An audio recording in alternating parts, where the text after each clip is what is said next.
नमस्कार, आप सभी का स्वागत है भारत 24 पर और मैं हूं आपके साथ पूर्णिमा मिश्रा। हम आपके लिए लेकर आए हैं द जेसी शो। कभी दिल से दोस्ती की डील, कभी दुनिया के ताकतवर देशों के साथ सबसे बड़ी डील, कभी कोई उन्हें बॉस कहता है तो कभी कोई राष्ट्राध्यक्ष उनके पैर छूकर सम्मान जताता है। प्रधानमंत्री नरेंद्र मोदी सिर्फ भारत के प्रधानमंत्री नहीं, बल्कि आज वो नाम है जो ग्लोबल पॉलिटिक्स की दिशा तय करते हैं। यूरोप से मदर ऑफ ऑल डील्स की गूंज हो या अमेरिका के साथ फादर ऑफ ऑल डील्स की ऐतिहासिक पहल, मोदी जब विदेश जाते हैं तो सिर्फ दौरा नहीं होता, वो डिप्लोमेसी का नया अध्याय लिखते हैं। लेकिन इस साल की पहली विदेश यात्रा मलेशिया, और यहीं से सवाल शुरू होते हैं। जो मलेशिया कभी पाकिस्तान का करीबी माना जाता था, जो यूएन में कश्मीर पर भारत के खिलाफ सुर मिलाता था, आज वही देश प्रधानमंत्री नरेंद्र मोदी का मुरीद कैसे बन गया है? कैसे बदला है मलेशिया का रुख? क्या भारत की वैश्विक ताकत ने समीकरण पलट दिए हैं, या फिर पीएम मोदी ने खेला है एक और डिप्लोमेटिक स्ट्रोक? भारत और मलेशिया की इस नई दोस्ती के पीछे क्या है रणनीतिक फायदे? कौन से संदेश पूरी दुनिया को गए हैं? और क्यों ये यात्रा सिर्फ एक दौरा नहीं है, बल्कि भारत की बढ़ती वैश्विक पहचान की पकड़ का ऐलान है? आज इन्हीं तमाम सवालों पर करेंगे चर्चा, विश्लेषण द जेसी शो में। और सर, आपका बहुत बहुत स्वागत करते हुए भारत 24 के सीईओ और एडिटर इन चीफ और फर्स्ट इंडिया के सीएमडी और एडिटर इन चीफ, आपका स्वागत सर करते हुए पहले सवाल के साथ शुरुआत करूंगी, क्योंकि आज द जेसी शो की हमने हेडलाइन रखी है Modi's strategic victory Kuala Lumpur to Chennai. इसके मायने क्या है और क्या इस यात्रा का कोई तमिलनाडु चुनाव का एंगल भी है क्या? Really, it was all the way Narendra Modi, right from Kuala Lumpur to Chennai. And both the places, he won the hearts of the people, lakhs of people, crores of people. Tamil के लिए उन्होंने कहा, Chennai angle को ध्यान में रखते हुए, कि तमिल कल्चर इज़ ग्लोबल.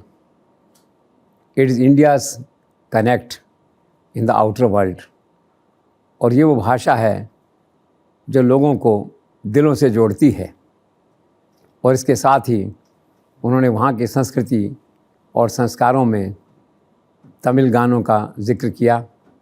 वहाँ प्रधानमंत्री ने खुद एमजीआर की पुरानी फिल्म का गाना गाया और एक नए तरह का इमोशनल और कल्चरल कनेक्ट दोनों देशों के बीच दिखा। जहाँ तक तमिलनाडु इलेक्शन की संभावनाओं का सवाल है, तो naturally Modi is a politician, he is A visionary. दिमाग में सब बातें रहती हैं। मलेशिया में लगभग 30 लाख भारतीय प्रवासी रहते हैं। उसमें 80% लोग वो हैं जो तमिल भाषा बोलते हैं, तमिलनाडु के क्षेत्रों से आते हैं। तो इस अवसर पे नरेंद्र मोदी ने इशारों में संकेत दिया कि हमने आप लोगों के लिए क्या किया है, क्या क्या नहीं किया है। एक उपराष्ट्रपति दिया, एक विदेश मंत्री दिया, एक वित्त मंत्री दिया, एक सूचना प्रसारण मंत्री दिया। तो भाई अब जो है मैचिंग रेस्पॉन्स का वक्त है इन ए वे। ये मैसेज ये था ये सब कहने का। अब चुनाव सामने हैं, 10 मई लास्ट डे है विधानसभा के जो मौजूदा कार्यकाल है, उससे पहले नई सरकार बननी है। और आज जो स्थिति है वो टफ है और चैलेंज है। 234 मेंबर्स असेंबली में भाजपा के पास केवल 4 एमएलए हैं, 39 एमपीज़ में कोई एमपी नहीं है। लेकिन अमित शाह, नरेंद्र मोदी लगे हुए हैं। टफ है, चैलेंज है, लेकिन मोदी और शाह को चैलेंज स्वीकार करने में मज़ा आता है। तो let's see this time what miracle they bring in Tamil Nadu. Sir, एक और मुस्लिम राष्ट्र मलेशिया में प्रधानमंत्री मोदी का अनयूजुअल रिसेप्शन, आप इसे कैसे देखते हैं? ये रिसेप्शन वास्तव में अद्भुत था। और जिसे कहना चाहिए कि वहाँ के प्रधानमंत्री जो है वो खुद एयरपोर्ट लेने आए, गाड़ी में अपनी सीट पे बैठाया, फिर से मोदी की कार डिप्लोमेसी हुई। और इसके बाद ये भी कहा कि मैं भाग्यशाली हूँ कि नरेंद्र मोदी मेरे मित्र हैं, मैं उन्हें जानता हूँ। तो कुल मिला के जो सरकार की तरफ से जो स्वागत था वो अद्भुत था नरेंद्र मोदी का। और इसी कारण से मोदी ने भी कहा कि प्रधानमंत्री आज हैं, मैं इनको प्रधानमंत्री बनने से पहले से जानता हूँ। तो एक अच्छी बॉन्डिंग दोनों नेताओं के बीच में वहाँ पे दिखी। सर, मलेशिया में प्रवासी भारतीयों द्वारा नरेंद्र मोदी को देखते ही उत्साह और जोश के साथ मोदी मोदी के नारे लगाए गए। सर, इस घटना को देखने के बाद मेरे मन में बार बार ये सवाल उठा कि आखिर जब भी प्रधानमंत्री किसी देश की यात्रा में जाते हैं तो प्रवासी भारतीय इतने उत्साहित क्यों हो जाते हैं? क्रेज़ है मोदी का, देश में विदेश में इक्वली। सरप्राइज़ है, मिरेकल कह सकते हैं। जहाँ भी जाते हैं, मैंने कितने देशों में हमने देखा है, जहाँ जाते हैं लोग टूट के पड़ते हैं। अब वहाँ देखिए आप, 15,000 लोग वहाँ पे आ गए भारतीय समुदाय के रिसेप्शन में जो है, और 800 से ज़्यादा जो लोग नर्तक हैं जो सांस्कृतिक और पौराणिक भाषाओं में नृत्य करते हैं। एक अलग ही दृश्य था देखने वाला। नारे अलग लग रहे हैं, जय श्री राम, मोदी मोदी के नारे अलग से लग रहे हैं। तो नरेंद्र मोदी इतने अभिभूत हुए उससे कि उनको बाद में कहना पड़ा कि मलेशिया में इस स्वागत से मैं अभिभूत हूँ और भारत गदगद है इस स्वागत से। तो ये सच है कि नरेंद्र मोदी का क्रेज़ जो है ना अक्रॉस द कंट्री है, अक्रॉस द ग्लोब है। भारत और भारत के बाहर लगभग एक जैसा है। It's a miracle but it's a fact. Let's feel pride that our prime minister is so popular across the globe. Sir, Modi ने 2026 की पहली यात्रा के लिए आखिर क्यों चुना मलेशिया को? इसके 2-3 कारण रहे होंगे। पहला कारण थे कि मोदी ज़बान के पक्के हैं, वादे के पक्के हैं। पिछली बार जो एशियान सम्मेलन हुआ, जाना था, ऐन वक्त पे नहीं जा पाए, पोस्टपोन हो गया। प्रधानमंत्री ने फ़ोन किया वहाँ से कि आप आए नहीं, तो उनका मैं जल्द आऊँगा, वादा करता हूँ। तो वादा पूरा करने के लिए वो जो पहली विदेश यात्रा थी 2026 की, इस साल की, उन्होंने मलेशिया शुरू की। एक तो ये पहलू है। दूसरा है कि भाई वही 30 लाख लोग वहाँ रहते हैं, एक मिनी भारत वहाँ रहता है। फिर एक कारण ये है कि जलडमरू मध्य जो एक वो खाड़ी है जो गल्फ़ का जो है, वो हिंद महासागर को कनेक्ट करती है साउथ चाइना सी से। बड़ा स्ट्रेटजिक एरिया है। भारत का 55% जो समुद्री ट्रांसपोर्टेशन है, जो माल है, वो उसी रास्ते से होकर गुजरता है। फिर क्या भारत भी सोचता है कि साउथ चाइना सी में मेरा प्रभुत्व नरेंद्र मोदी का एजेंडा है। अमेरिका सोचता है ताइवान चाइना का झगड़ा है, सेंसिटिविटी है। तो ये सब कारण थे जिनसे उनका मन हुआ कि चलो वादा भी निभाएंगे और स्ट्रेटजिक रेलेवेंस भी वहाँ अपनी बनाएंगे, और जो ब्रांड मोदी है ग्लोबल, इसको थोड़ा और मजबूत करेंगे। सर, मलेशिया में प्रधानमंत्री मोदी ने जिस तरह से भाषण दिया उसमें वो अर्थशास्त्र के प्रोफेसर के भांति नजर आ रहे थे। क्या आपने भी वो भाषण सुना है? देखा मैंने, वे बड़ा प्रभावी लगा। ब्लैक देखिए जैकेट और वाइट शर्ट, एक टिपिकल तरह का जो पहनते हैं, बड़े अच्छे लग रहे थे। और ऐसे लग रहे थे कि जैसे एक प्रोफेसर या एक मास्टर क्लास में बच्चों को समझा रहा हो, क्योंकि अर्थशास्त्री बातें कर रहे थे तो ऐसा लग रहा था कि अर्थशास्त्री के रोल में हैं। तो ये बहुत मुश्किल है तय करना कि he is a born teacher, he is a born professor, और at the end of the day फिर यही कंक्लूड करना पड़ता है कि इज़ ऑल इन वन। और एक नया उन्होंने और अच्छा किया, ऐसा इम्प्रेसिव अंग्रेज़ी में बोले। एक भाषण में सुना अंग्रेज़ी में बोल रहे थे, वेरी इम्प्रेसिव जो है ये। तो एक व्यक्ति की इसमें इच्छा शक्ति और जो विल पावर है उसको दर्शाता है। उन्हें कोई ज़रूरी नहीं है, पर उनको पारंगत करना है संसार की सारी भाषाओं में, 2, 4, 5 भाषाओं में, इंक्लूडिंग इंग्लिश। तो बड़ा अच्छा लगा लोगों को। भारत में तो देखो लोग मोदी के लिए पागल हैं, तो जिन्होंने देखा अंग्रेज़ी बोलते हैं तो बहुत अच्छा लगा उनको। हमारा प्राइम मिनिस्टर वहाँ जाके ये भी करता है, इस तरह से भाव होता है ना मन का जो है। और बाकी तो क्या ट्रांसलेटर सब जगह होते हैं, लेकिन खुद में उन्होंने बोला तो अच्छा लगा लोगों को देख के। तो अर्थशास्त्री के रूप में इस बार उनका भाषण वहाँ जो था उसने सबको प्रभावित किया। सर, आमतौर पर हम जब विदेश जाते हैं तो जितना हम भारत में कंफर्टेबल फील करते हैं उतना नहीं करते हैं वहाँ पर, लेकिन प्रधानमंत्री मोदी अपवाद हैं यहाँ पर। इस पर क्या कहना चाहेंगे आप? बिल्कुल अपवाद हैं, एक्सेप्शन है। वो दिल्ली से मैं कहता हूँ कुआलालंपुर उतरे होंगे तो इतने लोग उनको लेने आए थे, ऐसा लगा कि अहमदाबाद आए हैं या लखनऊ आए हुए हैं।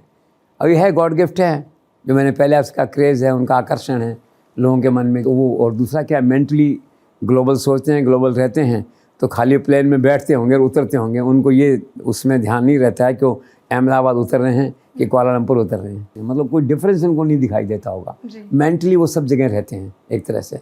तो ये वाकई अद्भुत बात है, अच्छी बात है कि the person is so command in state of mind कि इर्रेस्पेक्टिव ऑफ डिफरेंसेस और डिस्टेंसेस जो है उस व्यक्ति के मस्तिष्क में इसका कोई असर नहीं है। इसीलिए कहते हैं ना कि distances are only psychological, and Modi is proved it that way. तो है एक्सेप्शन, वो सब जगह एक जैसे होते हैं, एक जैसा काम करते हैं। रास्ते में प्लेन में भी ऐसे चलाते हैं पीएमओ को जैसे दिल्ली में बैठ के चला रहे हों। God gift. सर, इस यात्रा का मूल मंत्र या ड्राइविंग फोर्स क्या है? ड्राइविंग फोर्स मन में प्रधानमंत्री रहा होगा कि this visit should be something different than others. It should not be a routine bilateral agreement visit. We should think beyond that, जिसे कहते हैं. और दूसरा उनको लगा कि इंडियाज़ राइज जो है, भारत का जो उत्थान है, ये इट ऑफर्स, जिसे कहना चाहिए, tough areas and also at the time of accepting the challenging areas जो है. तो ये उनके दिमाग में बेसिकली ये एक कारण रहा होगा कि हमें रूटीन यात्रा से हट के इसको एक मल्टीपल यात्रा जो है ना, वो बनाना है, उसको उस तरह की यात्रा बनाना है, जिसे हम उसे कह सकते हैं कि it's a multiple comprehensive strategic visit जो है. तो ये मूल मंत्र उनका रहा है, जो हिस्ट्री पर आधारित है, विश्वास पर आधारित है, आने वाले कल में दोनों का भविष्य अच्छा हो, इन संभावना जिसे कहते हैं कि शेयर्ड फ्यूचर एस्पायरेशंस, उस पर आधारित हो. तो ये मूल मंत्र इस तरह के उनके मस्तिष्क में रहे हैं और यात्रा अच्छी हुई है. जी सर, दक्षिण और पूर्व एशियाई देशों के संगठन आसियान और भारत के बीच व्यापारिक रिश्ते कैसे हैं? व्यापार रिश्ते अच्छे हैं, काफ़ी तेज़ी से आगे बढ़ रहे हैं. 2016 में आप देखिए कि 65 अरब डॉलर का व्यापार था दोनों के बीच में, और 2025 में 125 अरब डॉलर का है. मोर देन डबल, जिससे कहना चाहिए ऑलमोस्ट डबल जो है ये, तो बहुत अच्छा है. और दूसरा क्या हो रहा है कि भारत जो है मलेशिया के साथ थर्ड बिगेस्ट बिजनेस पार्टनर है. आप देखिए, तीसरा सबसे बड़ा व्यापारिक रिश्ते जो हैं हमारे उस देश के साथ हैं. फिर क्या है कि भारत ये सोच रहा है कि जितने एशियन कंट्रीज़ हैं इनके साथ में हम जो फ्री ट्रेड एग्रीमेंट्स कर लें. फिर भारत की 100 से ज़्यादा कंपनियां जो हैं वो मलेशिया में काम कर रही हैं. तो रिश्ते, व्यापार रिश्ते एशियन कंट्रीज के साथ भारत के अभी बहुत अच्छे हैं और आगे बढ़ेंगे. तो सर, क्या इस मलेशिया यात्रा से प्रधानमंत्री मोदी के एक्ट ईस्ट पॉलिसी और आसियान मजबूत हुए हैं? Of course. देखो, आसियान का महत्वपूर्ण मेंबर है मलेशिया. भारत तो देखता ही है उस हिसाब से. तो मलेशिया को मजबूत करना, एक तरह से मलेशिया को इम्पोर्टेंस देना, रेलेवेंस देना, आसियान को इम्पोर्टेंस देना जैसा है. और आसियान नरेंद्र मोदी के दिल में है एक तरह से. तो उनकी लीडरशिप हमें अपने पास रखनी. जैसे साउथ चाइना सी की बात हम करते हैं, तो एशियन कंट्रीज़ ये भी कहीं न कहीं वेस्ट के खिलाफ जो इकट्ठे होते हैं सब लोग, तो एक रीजनल यूनिटी का एक प्लेटफॉर्म बनते हैं वहाँ पे जो है. तो ये निश्चित तौर पे कहा जा सकता है ये यात्रा है, it has further strengthen India relationship with Asian countries, specially Malaysia and others. Sir, इस विजिट के दौरान प्रधानमंत्री नरेंद्र मोदी के 2 ज़बरदस्त और दिल को छू देने वाले स्टेटमेंट सामने आए. पहला ये कि नो डबल स्टैंडर्ड, और दूसरा नो कॉम्प्रोमाइज़ ऑन टेररिज्म. इसे आप कैसे देखते हैं? देखिए, सबसे बड़ी बात तो उन्होंने कहा ना कि no compromise, no double standards. तो पहला इशारा तो अमेरिका की तरफ है, जो पाकिस्तान को लेके, टेरर को लेके डबल स्टैंडर्ड अपनाता है. इंडिया से शुरुआत में बात हुई तो कहा कि पाकिस्तान तो टेरर है, इसको देखेंगे, और इंडिया ने अप्रूव कर दिया पहलगाम में. इसके बाद 10 दिन में फिर वो गए आर्मी चीफ, वहाँ आगे प्राइम मिनिस्टर गए, ट्रम्प के फैमिली मेम्बर साथ जो है रेयर अर्थ मिनरल्स की कोई डील हो गई, वहाँ पे बदल गए और ये कहने लगे कि आतंकवाद की लड़ाई में पाकिस्तान का साथ बहुत ज़रूरी है. तो बिल्कुल double standard, absolutely double standard जो है. तो इशारा उनका उनकी तरफ था. थोड़ा सा इशारा मलेशिया की तरफ भी था कि जाकिर उसको सरकार लाना चाहती है, जाकिर नायक वहाँ पे जो है. तो इशारा थोड़ा सा था. और ये तो उन्होंने कहा कि देशों में डबल स्टैंडर्ड्स और नो कंप्रोमाइज़ जो है, ये वो साफ तौर पे इस कंप्रोमाइज़ केवल टेरर के लिए नहीं है. ये कंप्रोमाइज़ क्या है कि ये ट्रम्प की ओर संकेत भी करता है, हमने डील करी अपनी शर्तों पे, हम झुके नहीं. अल्टीमेटली जो शुरू में था झुकेंगे नहीं, दबेंगे नहीं, भारत झुकेगा नहीं, उन सारी शर्तों के साथ जो डील की है, तो दोनों संकेत उन्होंने इस बात में दिए. सबसे बड़ी बात यह है कि उनका ये स्टेटमेंट था वो इतना पावरफुल था कि सारे अखबारों ने लीड बना के छापा उसको, irrespective of regional and national newspapers. Some media management में भी देयर, लेकिन merit was there in the statement itself. इसलिए सारे मीडिया ने उसको ना बहुत प्रमुखता से उसको छापा. और सर, पीएम मोदी का एक और सुपर हिट बयान, trust has become India's strongest currency. Would you like to further explain it? सही है, वो ये कहना चाहते हैं संसार को कि हम भरोसे वाले आदमी हैं, हम जो कहते हैं सो करते हैं. ट्रस्ट हमारी सबसे इम्पोर्टेंट करेंसी है. क्या नया शब्द ढूंढ के लाए हैं एक तरह से. सरस्वती बैठी होगी वाणी पे उस समय कि इंडिया की जो करेंसी है, trust is the biggest in the most valuable currency of the country. और इसकी पुष्टि किसने करी? मलेशिया के प्रधानमंत्री ने. उन्होंने कहा कि Modi is a true and trustworthy friend, India is a true and trustworthy nation. पुष्टि होगी इस बात की. तो उसी बात को स्ट्रेस करना चाहते थे कि we are dependable, you can trust us, you can depend on us. एक आह्वान था उनके संसार के देशों के लिए, आओ हमसे दोस्ती करके देखो, हम तुम्हारे साथ खड़े हैं. This is all. जी सर, पीएम नरेंद्र मोदी ने कहा कि कोई भी पार्टनरशिप तभी ताकत से सफल होती है जब इसका सीधा लाभ लोगों तक पहुंचे। इसके बारे में आप क्या कहेंगे? वो सही कह रहे हैं। वो कह रहे हैं खाली कागज़ों पर योजनाएं बनाने से, बायलैटरल एग्रीमेंट साइन करने से टिपिकल कुछ नहीं होगा। आप ऐसे एग्रीमेंट साइन करिए, ऐसे एरियाज़ में आइए जिससे जनता का सीधा भला होता हो। जैसे यूपीआई का एग्रीमेंट हुआ तो जनता का भला होता है सीधा, उससे देखिए कितना इजी हो गया है ट्रांजैक्शन और पेमेंट सिस्टम जो है। तो उनका इशारा इस तरफ था कि हम खाली एग्रीमेंट्स हमारे कागज़ों तक सीमित नहीं रहें, दे शुड बी, जिसे कहना tried and tested on the ground also. वो प्रैक्टिकल हों, जैसे आम आदमी को उससे लाभ मिलता दोनों देशों के बीच, तब तो वो चलेंगे, दोनों टेक ऑफ करेंगे। वरना क्या खाली कागज़ों पे ट्रेड एग्रीमेंट रह जाएंगे, अगली यात्रा में जब जाएंगे तो वही फिर रिपीट होंगे वहाँ पे। तो उनका आशय था कि let's be practical. Sir, Malaysia के साथ भारत के कुल 11 समझौते हुए हैं, उनके बारे में क्या कहा आखिर प्रधानमंत्री मोदी ने? प्रधानमंत्री ने दो बातें की मोटे तौर पे। एक तो उन्होंने कहा it's a beginning of a new era between the two nations. सबसे बड़ी बात तो उन्होंने ये कही। दूसरा उन्होंने कहा कि अब जो है इंडो पैसिफिक रीजन जो है, ये सब जो कर रहे हैं वो is going to emerge as a new growth engine of the entire world. ये जो देश है एशियान के और हम जो सब देश हैं, ये सारे संसार का नया ग्रोथ इंजन बनने जा रहे हैं। ये दो बड़ी आशाओं के साथ और दो बड़े वाक्यों के साथ जो है उन्होंने फिर एग्रीमेंट थे वो साइन किए वहाँ पे। सर, इन 11 समझौतों में कुछ समझौते काफ़ी चर्चा में रहे हैं, तो मैं एक एक कर इन समझौतों पर आप क्या सोचते हैं ये समझना चाहूँगी। सबसे पहले एक नया वाणिज्य दूतावास। अच्छा है, पॉपुलर डिसीजन है, लोगों को आसान होगा, व्यापारियों को आसान होगा, लोगों का आदान प्रदान आसान होगा। तो नरेंद्र मोदी ने खोला, वहाँ की सरकार भी खुश है और ये तो विन विन सिचुएशन है for both the countries. Sir, defence and security को लेकर? डिफेंस सिक्योरिटी में ये है कि एक प्रदर्शन है। एक आज भारत जो है संसार का 5वां सबसे बड़ा मिलिट्री पर खर्च करने वाला देश है। इसी तरह से जो नेवी है आपकी वो बड़ी स्ट्रॉन्ग है।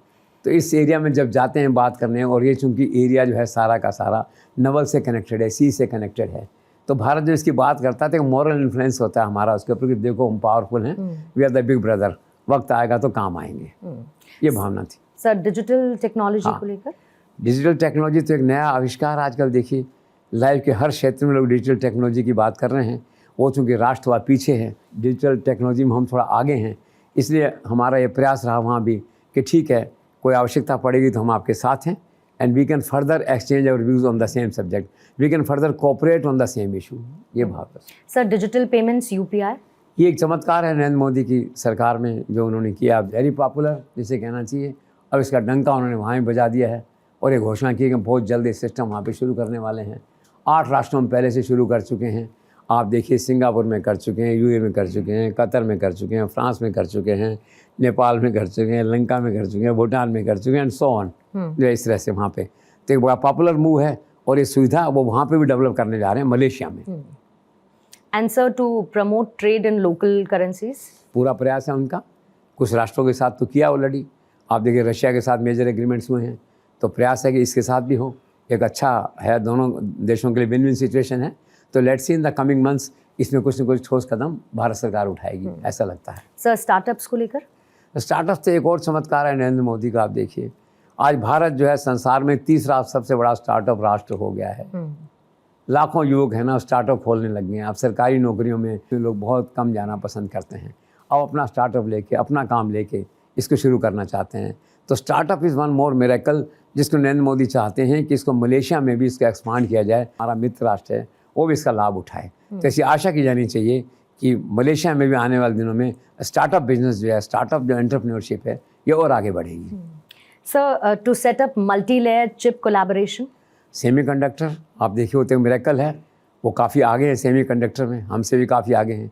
भारत तो कर ही रहा है, यहाँ अश्विनी वैष्णव इस काम में लगे हुए हैं आप देखिए, और भारत इटसेल्फ में बनाने की कोशिश चल रही है।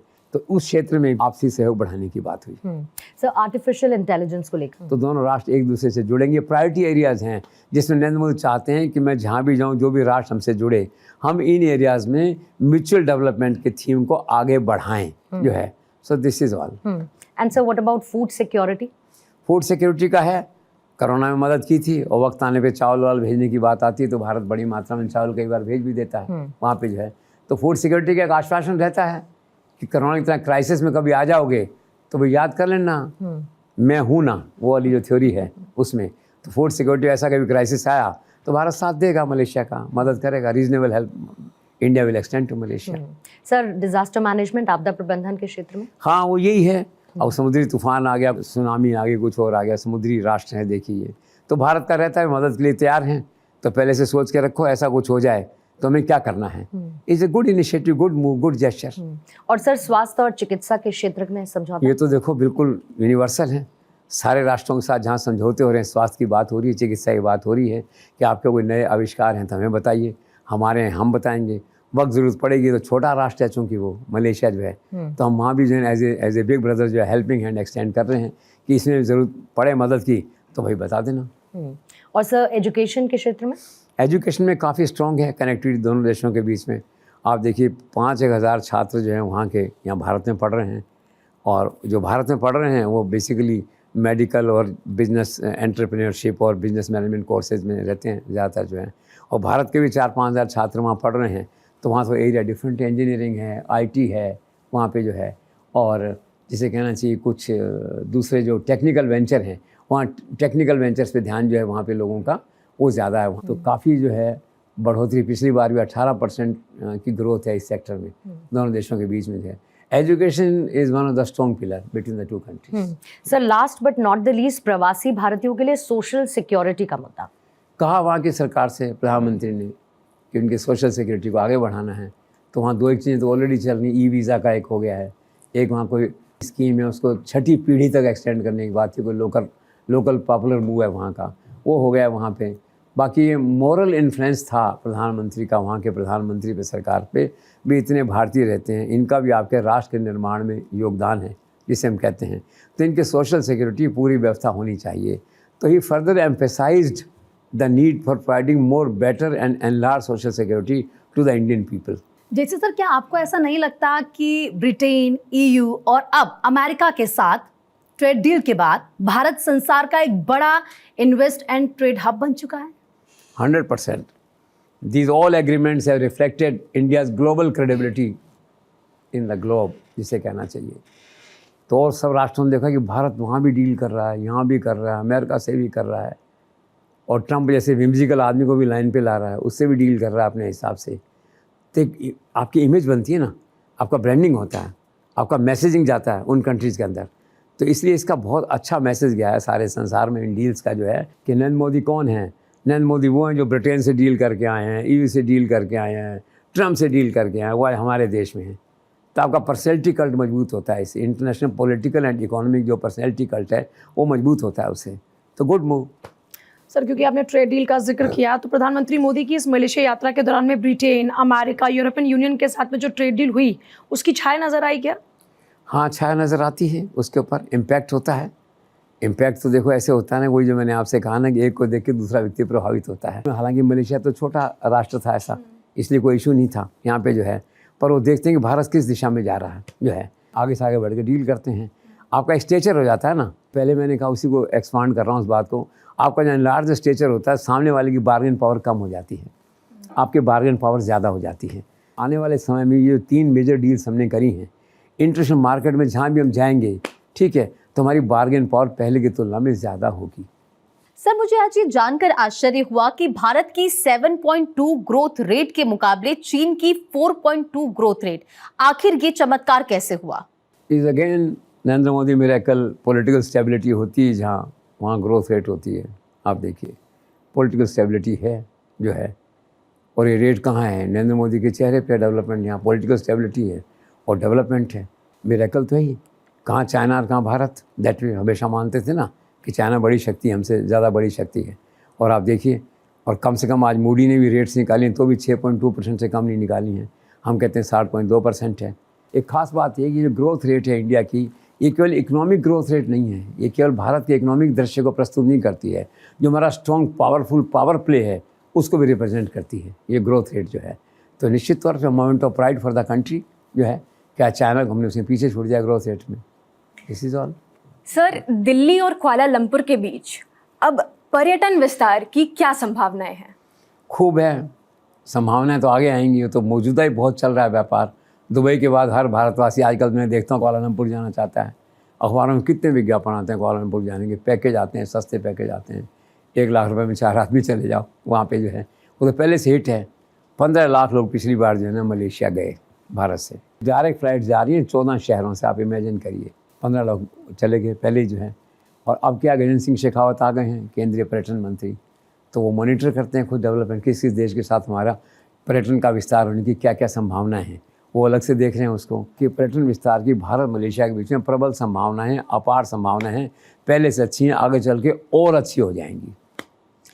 सर, भारत और मलेशिया के बीच पीपल टू पीपल कनेक्ट और सॉफ्ट पावर कैसा है? अच्छा है पीपल टू पीपल कनेक्ट। आप देखिए कि टूरिज़्म में है पीपल टू पीपल कनेक्ट, फिर कल्चरल एक्सचेंजेस होते हैं उसमें हैं, फिर एजुकेशन में है, फिर आपके जो है ना साइंटिफिक कोलैबोरेशंस होते हैं उनमें हैं, और फिर जो पीपल टू पीपल कनेक्ट की बात हम करते हैं तो फिर नरेंद्र मोदी हैं eight the end of the day. अभी वहाँ गए तो सब लोगों से कहा भी 2 त्यौहार निकल गए, मैं खुश हूँ त्यौहार के समय में आया हूँ यहाँ पे, जो है मैं भाग्यशाली हूँ। और अभी संक्रांत हुई है, पोंगल हुआ है, अब आगे होली आ रही है और शिवरात्रि आ रही है जो है, और शिवरात्रि के साथ में रमज़ान आ रहा है, तो सब तरह के लोगों के उन्होंने शुभकामनाएं दी। तो नरेंद्र मोदी का जो पब्लिक कनेक्ट है ना वो अद्भुत है। तो दोनों देशों के बीच में पब्लिक कनेक्ट है, वो अच्छा है और अच्छा होगा। सर, भारत और मलेशिया के बीच व्यापार संतुलन कैसा है? व्यापार संतुलन थोड़ा चिंता का विषय, नेगेटिव है। 18.59 मतलब 19 अरब डॉलर का भारत का है व्यापार, तो 5 अरब डॉलर का नेगेटिव है, जिसे कहते हैं डेफिसिट है, ट्रेड डेफिसिट है 5 अरब डॉलर का। ये चिंता का विषय है भारत के लिए। प्रधानमंत्री गए थे वहाँ, तो ये एक मुद्दा था भाई कैसे बढ़ाएं इसको, कम से कम इक्वल तो लाओ एटलीस्ट। वैसे तो भारत का ज़्यादा होना चाहिए, ट्रेड सरप्लस होना चाहिए, तो इस पे भारत सरकार के लोग और वहाँ के लोग काम कर रहे हैं आपसे म्यूचुअली भी ऐसा कौन सा रास्ता निकाला जाए विन विन सिचुएशन कि कम से कम हमारा बराबर हो जाए, ब्रेक इवन हो जाए इसके अंदर जो है। But at the moment it is negative. जी सर, पीएम नरेंद्र मोदी की इस मलेशिया यात्रा को चीन और पाकिस्तान आखिर कैसे देख रहे होंगे? अपसेट। चाइना तो इसलिए परेशान होता है कि सब देशों में वो लोन दे के, डेट दे के, कर्जा दे के लोगों को घेरने की कोशिश करता है। फिर क्या, वही साउथ चाइना सी से कनेक्टेड कंट्रीज़ हैं सारे, वो देखते हैं भारत यहाँ कहाँ घुस रहा है, नरेंद्र मोदी की लीडरशिप यहाँ कहाँ आ रही है बीच के अंदर, तो मस्ट ए बिट अपसेट। और पाकिस्तान तो देखो, वैसे मैंने कहीं पढ़ा हिंदी के अखबार में कि पाकिस्तान को सांप सूंघ गया होगा। मैंने क्यों भाई, कि मुस्लिम राष्ट्र है, कश्मीर पे पहले साथ देता था और हाथ से छिटक गया, नरेंद्र मोदी चले गए वहाँ, नरेंद्र मोदी जाते हैं फिर आदमी लौट के वापस नहीं आता, उन्हीं के पास रह जाता है, दैट वे जो है। तो अपसेट हैं दोनों कंट्रीज, कोई ज़्यादा कोई कम। सर, मलेशिया के पूर्व प्रधानमंत्री महातिर मोहम्मद के कार्यकाल के दौरान कश्मीर का मुद्दा और बाकी कुछ मुद्दे रहे जिसकी वजह से भारत और मलेशिया के कूटनीतिक संबंध खराब हुए थे। क्या वो संबंध दुरुस्त हो गए हैं? Almost two the tune of 80-90% you can say इस यात्रा से। तो अपन कहते हैं ना कि पहले उन्होंने क्यों चुना नरेंद्र मोदी ने मलेशिया जाने को, एक कारण ये भी रहा होगा कि थोड़ा सा टेढ़े टेढ़े चलते हैं जो देश उनको लाइन पे लाया जाए, जैसे कनाडा के साथ था। अनफॉर्चुनेटली फॉर अननोन रीजंस ऐसे जो है ज़बरदस्ती संबंध खराब हुए, फिर अब अच्छे हो गए, संबंध वापस हो रहे हैं। ऐसे इस राष्ट्र के साथ है। कश्मीर पे ये हमारा खिलाफत करते थे जो है, आपने कहा ही पहले जो है कि वहाँ कहते थे कि नागरिकता कानून सही नहीं बना है, कश्मीर में मुस्लिमों पर अत्याचार हो रहा है, भारत सरकार ये कर रही है वो कर रही है, इस तरह से। तो वो अब चूँकि नए प्रधानमंत्री आ गए हैं, I think damage has been recured by almost 85-90%।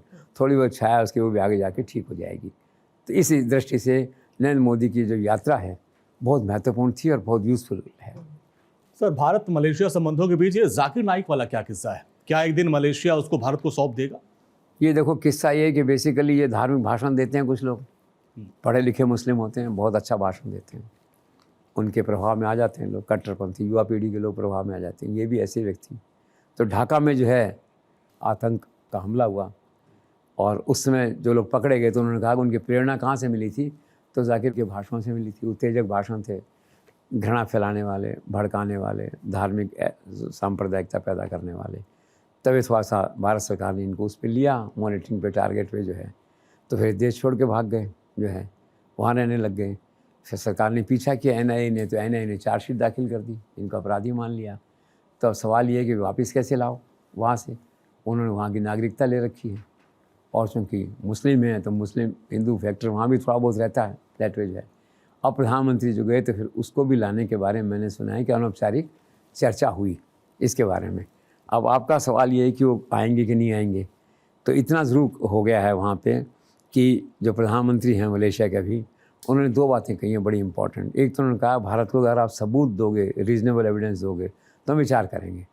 और दूसरा उन्होंने कहा कि एक व्यक्ति के कारण से दो राष्ट्रों के संबंधों को बंधक नहीं बनाया जा सकता। इंडिकेशन क्लियर है।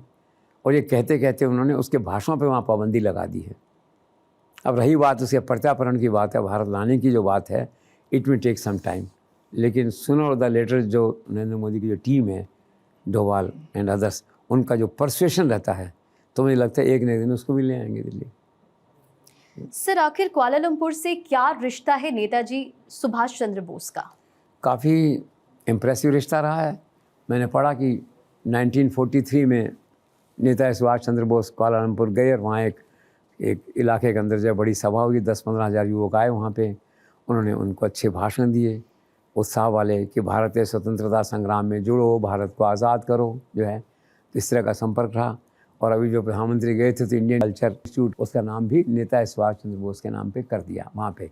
और इसके साथ ही उन्होंने जो आज़ाद हिंद फौज थी नेताजी सुभाष चंद्र बोस की, उसमें पुराने सहयोगी थे, मिस्टर युवराज थे, अब तो बहुत वृद्ध हो गए हैं, तो उनसे मिलने चले गए प्रधानमंत्री। और उन्हें अब ये मोदी का है मैन टू मैन कनेक्ट, राष्ट्रवाद की भावना को आप जो भी हैं तो भूलते नहीं हैं वहाँ जाके भी लोगों को, जो है। तो उनसे कहा भी आज़ाद हिंद फौज के पुरुषों और स्त्रियों ने जो बलिदान दिए, जो संघर्ष किया, जो साहस दिखाया भारतीय स्वतंत्रता संग्राम में, उसके लिए भारत ऋणी है। और भारत के भाग्य को जो आकार आप लोगों ने दिया, उसके लिए हम आपके ऋणी हैं। तो एक अच्छे से वहाँ से करके आया। तो सुभाष चंद्र बोस का, नेताजी का ये कनेक्शन वहाँ पे रहा है। सर, क्या ये सच है कि 1500 साल पहले इस मुस्लिम देश मलेशिया में भी हिंदू राजाओं का शासन था? हाँ, ये तो इतिहास में लिखा हुआ है। पूरे 1500 साल शासन था वहाँ पे, जो है। 14वीं सदी में जो इस्लाम के लोग आए वहाँ पे, तब जाके चेंज हुआ।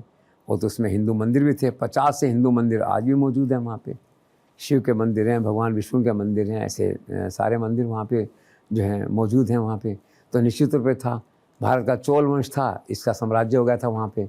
वहाँ का राजा था जो मलेशिया का, वो इनका आपस में था, कोलैबोरेशन था। तो चोल वंश ने बहुत लंबे समय तक राज किया वहाँ पे, डायरेक्टली और बाई प्रॉक्सी वहाँ पे। तो भारत का बड़ा पुराना कनेक्ट रहा है और भारतीय राजा वहाँ रूल करते थे।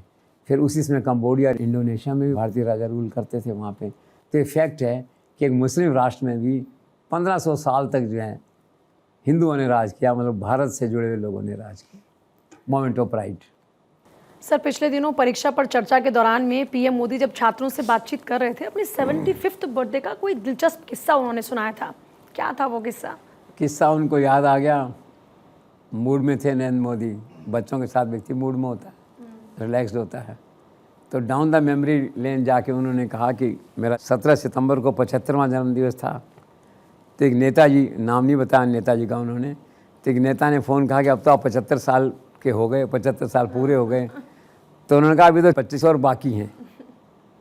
इस घटना का जिक्र बच्चों से किया कि मैं हमेशा कहता हूँ कि पीछे मत गिनो क्या हो गया है, आगे देखो क्या बचा है, उसको कैसे जीना है, कैसे डेवलप करना है, कैसे कैरियर को बढ़ाना आगे, ये सोचो। तो नरेंद्र मोदी का जो संकेत था इस बार, स्टायर था, बहुत ज़बरदस्त था बच्चों के सामने, पर इसकी गूंज बहुत दूर तक गई होगी और ख़ास तौर पे उस नेता तक गई होगी जिसने एक ख़ास अंदाज में कहा होगा कि अब तो आप 75 के हो गए।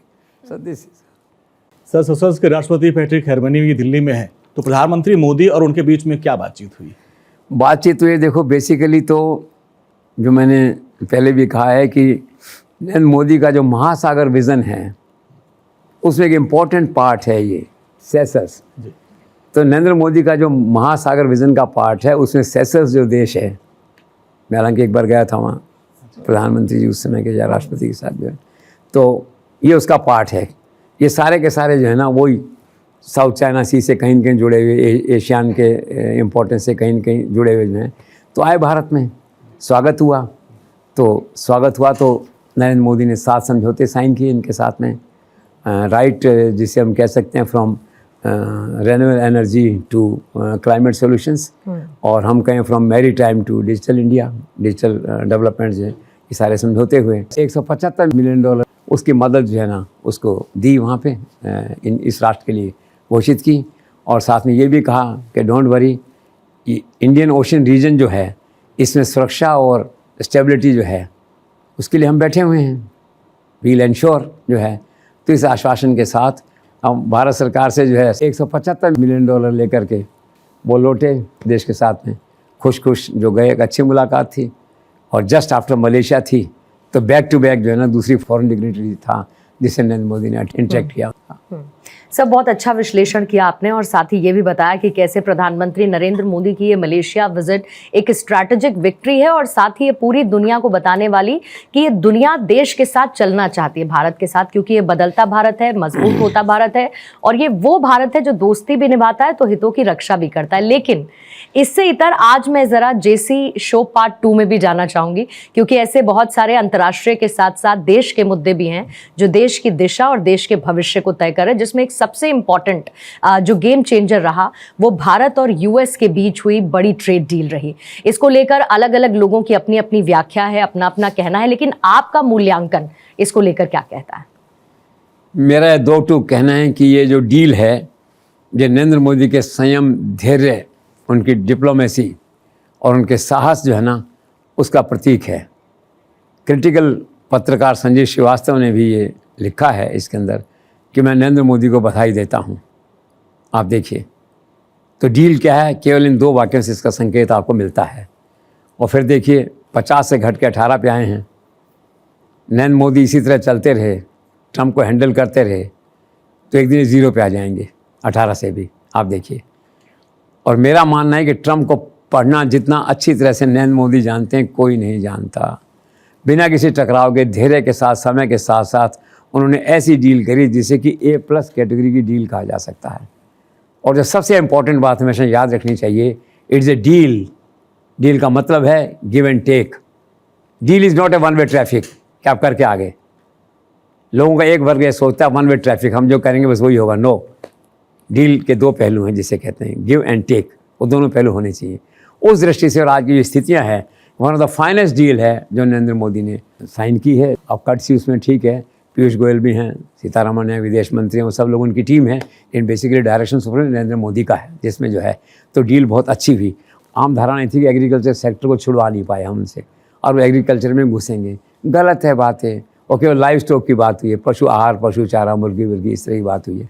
तो इंडिया में ऑलरेडी 30% महंगा है, अमेरिका सस्ता मिलेगा। इंडस्ट्री खुद चाहती है एग्रीकल्चर वालों की कि भाई वो वहीं से मंगाओ, यहीं से करो। आप देखिए, और सबसे बड़ी दूसरी बात है एक्सपोर्ट में कितना बल्ले बल्ले हो रहा है देश में। एक्सपोर्ट मार्केट में कितनी खुशी है, लोगों की चिंता समाप्त होगी। जितने एक्सपोर्ट सेंटर्स हैं इंडिया के, वहाँ कितनी तेज़ गति से वापस इकोनॉमी चल पड़ी, वापस काम चालू हो गया है। और सबसे बड़ी बात यह है कि जो लेबर ओरिएंटेड जो इंडस्ट्रीज़ हैं उनमें अब रोज़गारी का संकट ख़त्म है, जॉब लॉसेज नहीं होने वाला है। और दूसरा क्या, फॉरेन इन्वेस्टर्स का व्यू हिल गया था कि यार भारत में इन्वेस्ट करें कि नहीं करें, उस तरह से। तो वो जो शक हो गया था दिमाग में कि इंडियन इकोनॉमी में क्या फ्यूचर है, वो ख़त्म हो गया। वो संभावना थी उनकी ख़त्म हो गई हैं। डील पे बहुत कुछ बोला और कहा जा सकता है, लेकिन in 1 sentence we can sum up, in the present scenario, in the present circumstances, Narendra Modi has signed one of the best deal of the world and he knows how to handle Trump. Sir, इन सब के बीच एक सबसे बड़ा सवाल ये है कि ट्रंप बार बार भारत को रशियन ऑयल न खरीदने की चेतावनी दे रहे हैं, तो क्या भारत रूस से तेल खरीदना बंद कर देगा? नहीं, don't take Trump so seriously, ठीक है। कल ही विदेश मंत्रालय ने बाकायदा बयान दिया है कि रशियन तेल खरीदेंगे कि नहीं, भारत अपने हितों को देख के फैसला करेगा। भारत को लगेगा मुझे यहाँ सस्ता मिल रहा है, in totality India will review कि मुझे खरीदने से क्या क्या नुकसान है और ख़रीदने से क्या क्या फ़ायदे हैं मुझे, दैट विच है, उसका एवेल्यूशन होगा इंडिपेंडेंटली।